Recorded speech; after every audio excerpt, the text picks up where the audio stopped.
আসসালামু আলাইকুম। দেখি বড় ভাই এখানে দাঁড়ায় রয়েছে, কি করে দেখে আসি। আপনারা আমার সাথে আসেন। তো বড় ভাই দিয়ে আগাইতেছে। বড় ভাই কি করেন? দেখতেছি আল্লাহর সৃষ্টিগুলা। মানুষ, কৃষকরা কত পরিশ্রম করে আমাদের এই সোনালী ফসল ফলাচ্ছি। কত মানে ধান গাছ শুরু থেকে দেখতেছি ধীরে ধীরে ধীরে ধীরে ধীরে ধীরে কত বড় হয়ে যাচ্ছে। অনেক বড় তো হয়ে এগুলা গেছে। মানে আমাদের কৃষকের কষ্টের ফসল। তা আবার এগিয়ে দেখতেছি যে অনেক ছাগল টাগল সাইড দিয়ে খেয়ে ফেলেছে। এগুলো অনেক কষ্ট লাগে না? হ্যাঁ, কারণ খরচ তো অনেক। অনেক খরচ। আমরা কেন অবাধে গরু ছাগল এভাবে ছেড়ে দিব? আর কেন বা অপরের ক্ষতি করব? এ তো অনেক পরিশ্রম করে তুলেছে। ওই যে জায়গাটার মালিক যে জমিটা লাগিয়েছে, যে ফসলগুলো খেয়েছে, তার কি হবে? অনেকটা লোকসান হয়ে গেল না?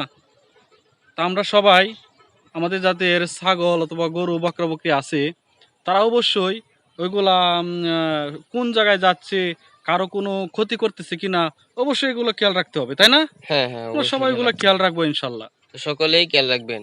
ধন্যবাদ সকলকে এতক্ষণ আমাদের সাথে থাকার জন্য।